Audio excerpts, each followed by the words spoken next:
This is the North Cascade Mountains. They are a wilderness of sweeping views from mountain passes and beautiful river valleys. There are countless mountain peaks that remain snow-covered well into the summer. I would like to share with you the stories of some of the animals that call this beautiful place their home. This is our friend, the chipmunk. The chipmunk is a small mammal that likes to eat a lot of different things, like nuts and seeds, buds from plants, grass, mushroom. They also eat insects, small frogs and worms. They have a big cheek pouch where they can store food and carry it back to their home. Their homes are in burrows that are deep underground, up to 11 feet long. This chipmunk likely lives underneath this big rock.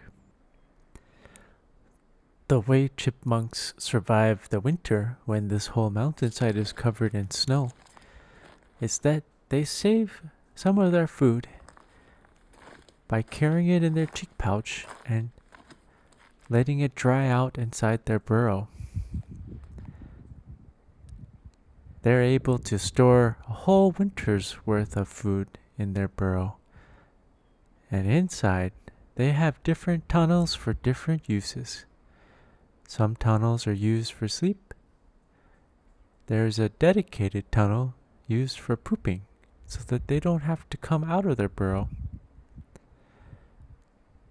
Chipmunks like to sleep a lot. They sleep 15 hours a day because they have protection from predators inside their home. Chipmunks are very quick learners. When they're born, they spend a month and a half with their mommy and daddy inside the burrow. And then they come out above ground. And within 2 weeks, they've learned what they need from their mommy and daddy and strike out on their own. This is our friend, the marmot. The marmot has a different way of surviving the winter than the chipmunk. When it wakes up in the spring from hibernation, it is a skinny 4.5 pounds. And then it eats, and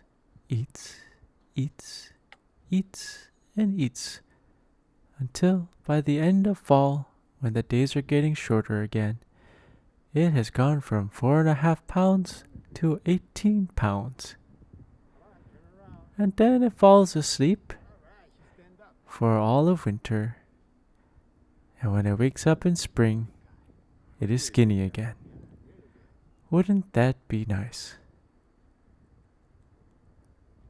This is a special treat. This is a fisher. They are very rarely seen because they were hunted to extermination here in Washington State, and recently were reintroduced from other parts of North America. Fishers don't actually eat much fish. They prefer hare and porcupine instead. They have been known to kill much larger animals at times, such as deer and bobcats.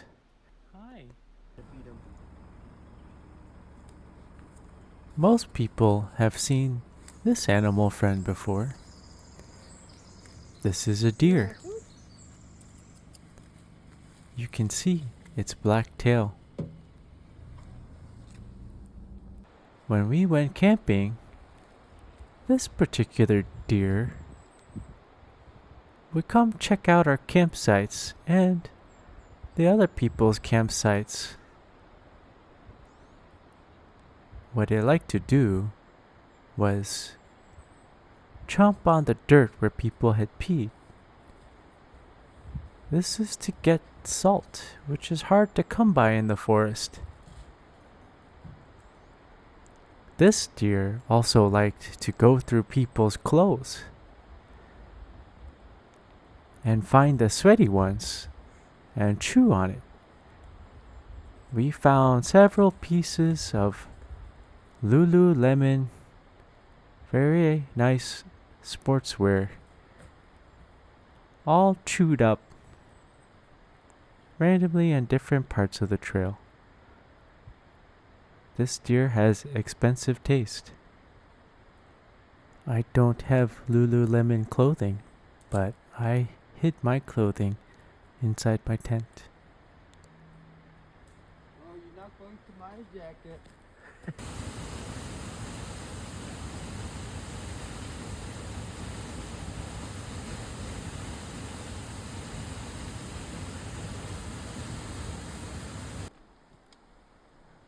There are a few bird friends that I saw.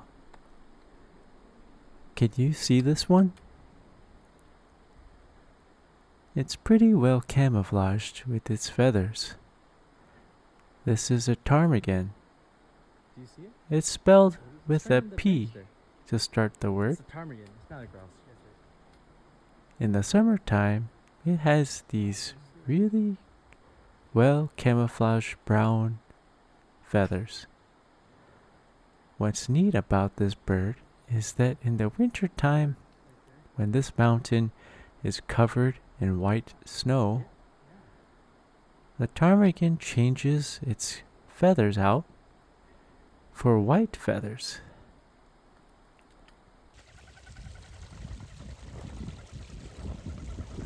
Here's a ptarmigan, what this ridge was named after. With their babies. There's a baby right there. Hello, baby ptarmigan. You're so cute.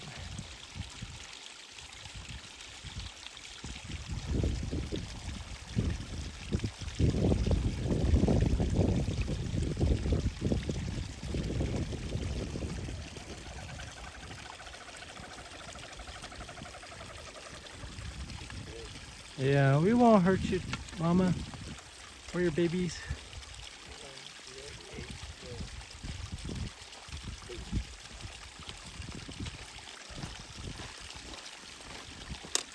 Two babies, three babies, four babies. Oh, yeah. Another baby.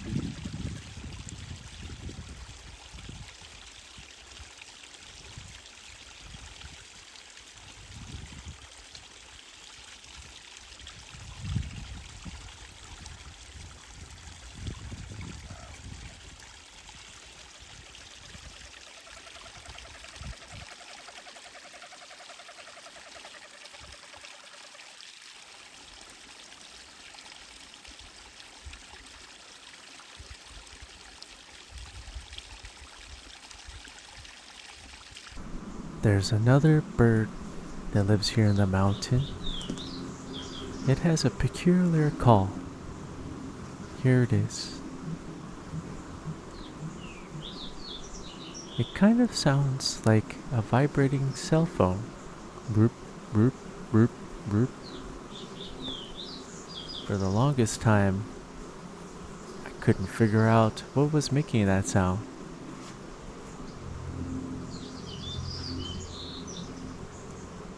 It will call again here in a few seconds.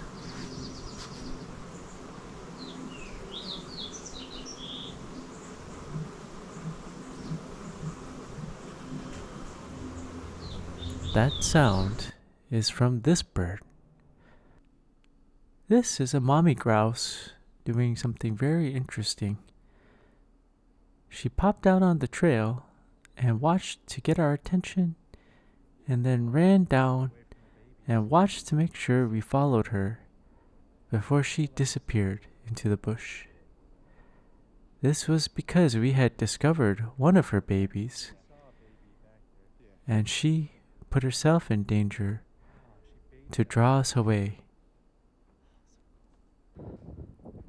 This is our friend the marmot again. And they've got the attention of another friend, the mountain goat. Here's a mountain goat coming to check us out and what the marmot was doing. You can see they have all white fur and black horns and flappy ears.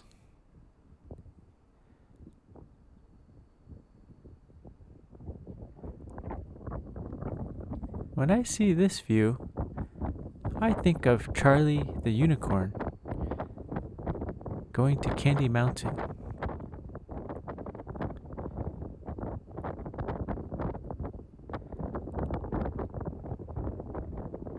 This mountain goat is checking out me, my dad, and our friends.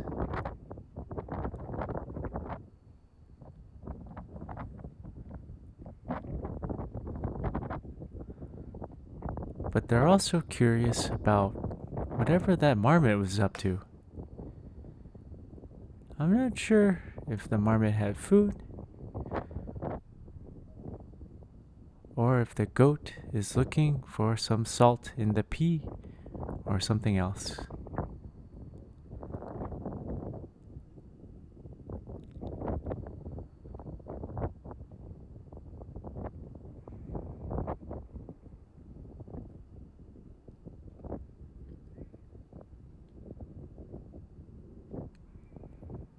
Just like the deer, goats also are looking for salt, which is hard to come by in the mountains. I saw this goat while backpacking and saw it swatting away flies with its ears, and I thought it was really cute. I think this one was getting ready to go to bed.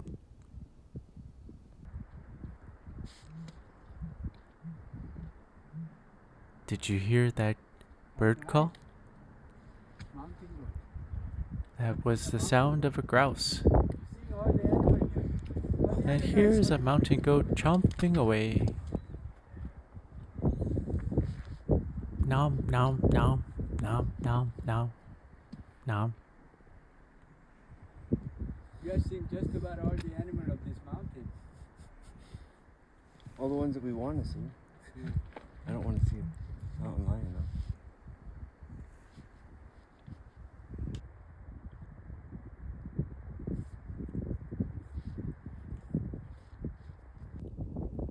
These goats live in families. We saw maybe 20 of them all together with some babies. The mountain goats live up really high in the mountains because it's too high for the predators.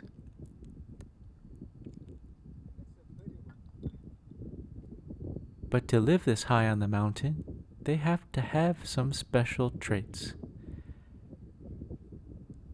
They have 2 layers of fur, and the hairs are hollow. This increases insulation and keeps them warm. With their special coats of fur, they can survive to minus 46 centigrade or minus 51 Fahrenheit.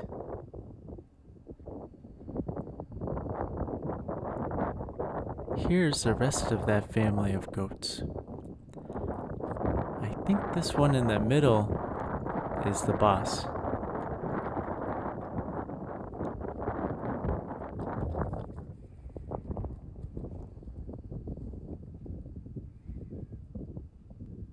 The baby goat is not afraid of the boss.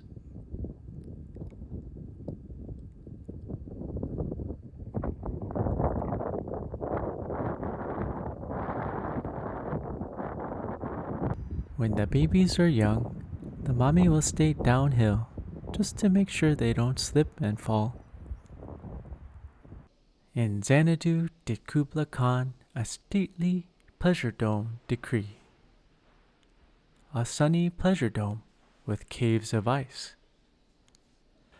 This is the spider web of the Sierra Dome spider.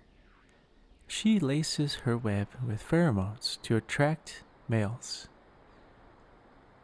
When they have sex, they have foreplay for up to 6 hours. This gets the male's metabolic rate up 4.5 times above resting. Then they have sex, and the male has to rest, then comes back for more, for up to 120 times.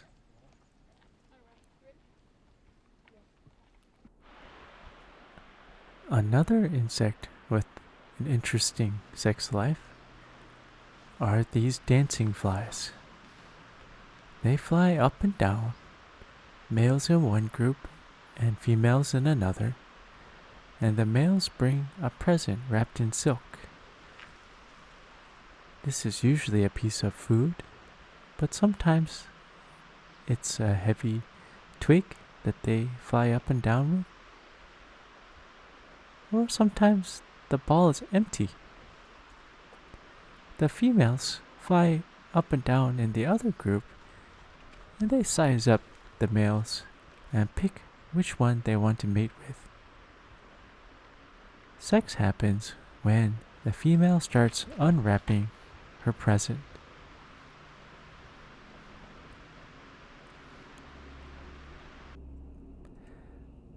Now this one, I'm not sure exactly what it was, but we found some interesting holes in the dirt. And I believe that these are cicada holes. Cicadas are insects that spend the majority of their life living underground. Can you see the holes?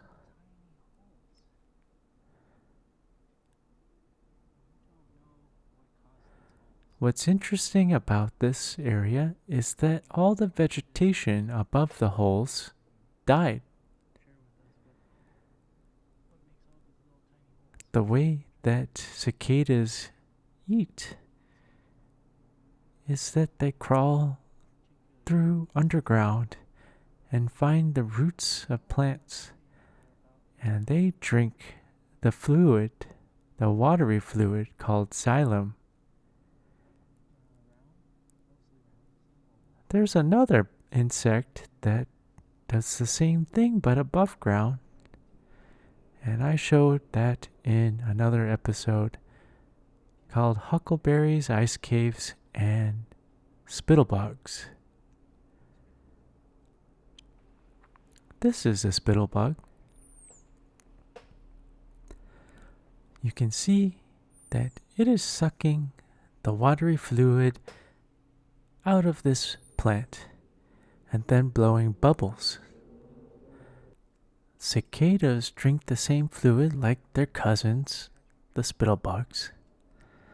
They drink so much fluid that they have to pee a lot. They actually have the fastest pee stream among animals at 3 meters per second. Talk about a pissing contest. The other cool thing about cicadas is that they spend many years underground, and some cicada species coordinate their emergence from the ground for prime number years like 13 and 17. It's thought that maybe this is to avoid some predators that might come back every 2 or 3 years, and that by choosing a prime number, you decrease the chance of emerging the same year a predator does. When cicadas emerge, they have only a few weeks left of life to mate lay their eggs and then die. The eggs hatch and the cicada babies crawl into the ground and start the cycle again. These aren't animals, but I think that it's always a good idea to share foraging knowledge. These are wild strawberries. They're very small and very yummy. You can see their Oh wow, that's leaf shape is serrated Oh yeah. and they grow very close to the ground. Wild strawberry. Delicious. These are so tiny. Yum.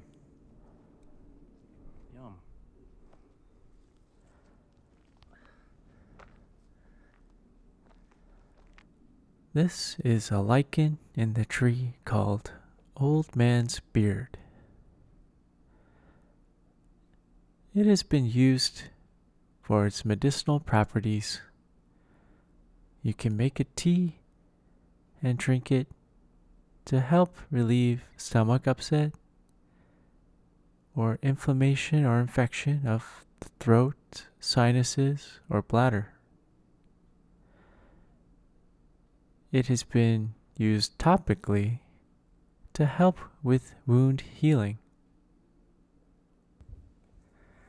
It feels kind of woolly, a little firm. Doesn't really have a smell. Very light. In this segment, I share a hike I did with a friend of mine who is a bow hunter. He taught me a number of things that he learned by being out in the forest with the animals.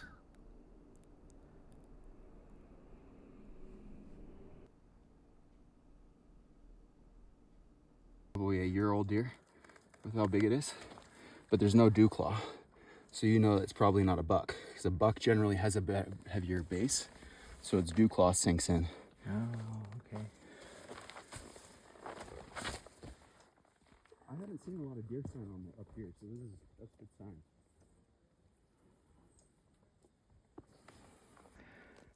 Now, we found what looks like a deer bed. You can see all around us, there's these shrubs. And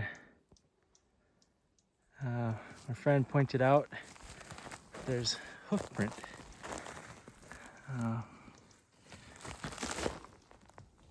Right here. And there's just this kind of interesting wood crumble here.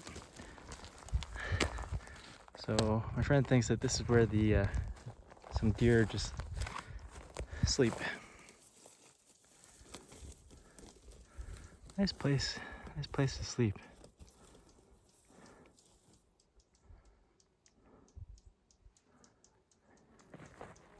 I'll show you the other direction.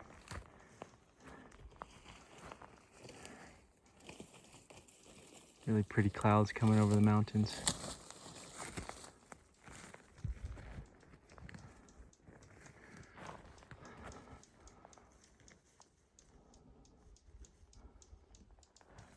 Some kind of bird chirping over there. I don't see it.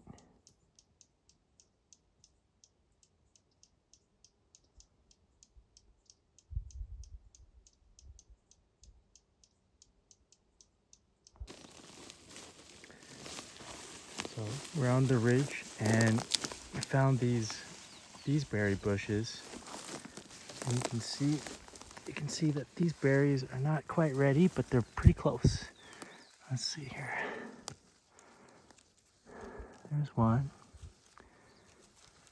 Here's a green one. Oh, sorry. Here's a green one. And there's some more green ones here.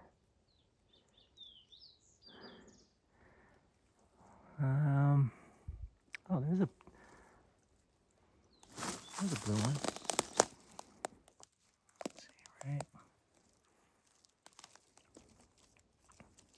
right there.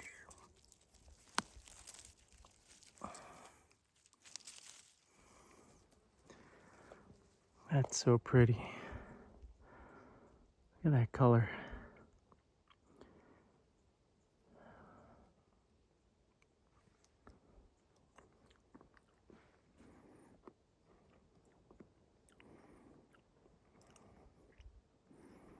Yeah, not quite ready yet. It's a little sweet, but also kind of has a little bit of a grassy flavor to it. So not as yummy as the huckleberries that I had last week at the ice caves. That was at, I think it was 1,700 feet elevation, and we're at, I think, close to 5,000 here. So these berries, they've had cooler temperatures and they haven't had as much time to ripen yet. These clouds are getting pretty dense. I'm gonna zoom out here. There were cirrus clouds in the sky yesterday. Oh. Got a mosquito. Mosquito was sucking blood from my finger.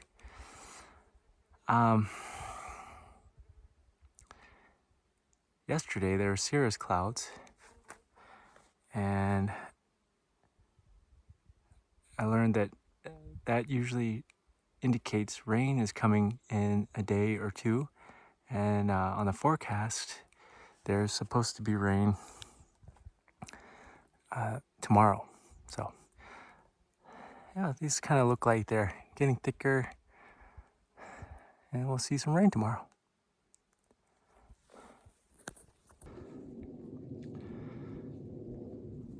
Here we're coming up on a little dip on the ridge.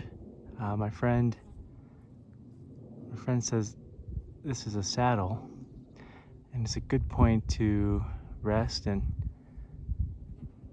give the wildlife some time to move around, because they'll hear us and freeze and listen to us. But if you come to one of these areas where it's the low point, so animals use it to cross over the ridge, you can sometimes find deer and elk and bears.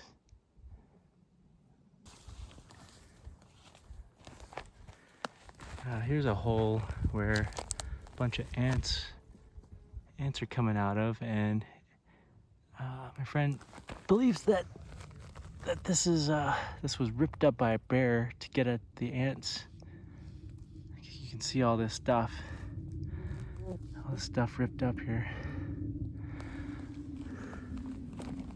This is near that saddle.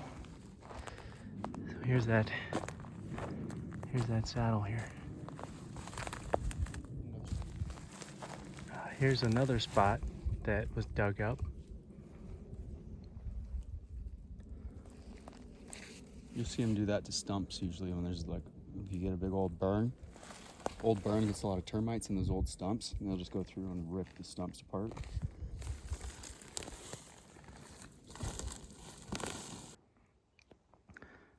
Here's a third spot. Nice view. But there's another hole here dug up. See it a little bit better if you get closer. Trying to find something yummy.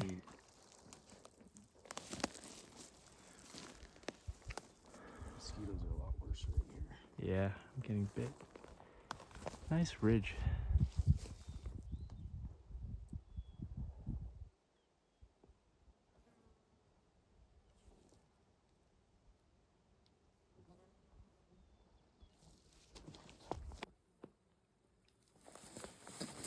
So this is remnants of a kilt. Let's see. I'm kind of bone. It looks like a skull fragment. Yeah, it looks Eye like a socket, maybe? brain case. Yeah. Yep. And we got some hair. Some more pieces of skull. Let's see what else we got here. Yeah, that's about it.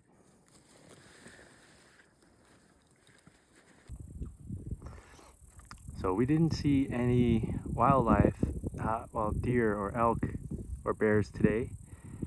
But my friend was saying that the deer, they like to be either way down on the bottom of the ridge, bottom 1/3, or they like to be up towards the top 1/3. And the reason is that the thermals, the warm air, will carry. Yeah, we feel the wind coming up the hillside here, and then there's cool air up here, and that will carry wind down this way and creates like a vortex. And that way, if a deer is on the top 1/3, they can smell things that are below them because the wind carries that scent, and above them, and then they can see and hear as well. And if they smell, they can escape. So up here, they can really sense everything that's around them from a far distance. There is one other animal, friend, that I wanted to share with you. You can see two of them at the very tippity top. Well, actually not the tippity top, but close to it. Can you see these two animals?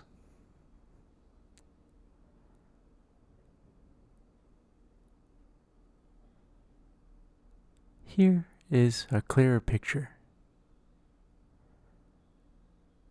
These are Homo sapiens. They've been around for 300,000 years. When you compare that to the cicada, who's been around for 300 million years, as opposed to 300,000, then you realize that Homo sapiens are relatively new. This Homo sapien has a covering made from dinosaur juice pumped out of the ground by other Homo sapiens. This one carries an object in his hand that it spends most of the day looking at. It's unclear why these Homo sapiens are sliding down the mountain. There is no food here, and there is no mate. Yet Homo sapiens sometimes do very strange things for unknown reasons.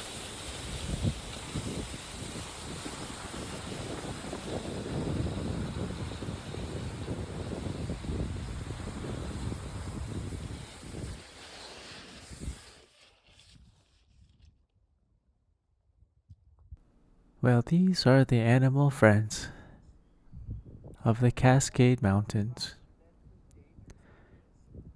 And this is a fire in the mountainsides above Lake Chelan, the deep lake.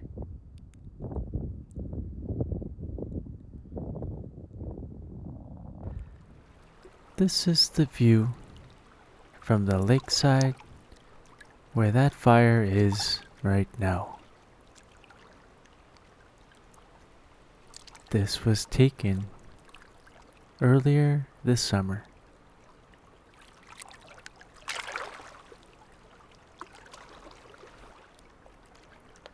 We humans have so much power and ingenuity and ability to change the world around us. I hope that we can remember that we are connected to all of our animal friends, and they are to us. I hope you have a great day.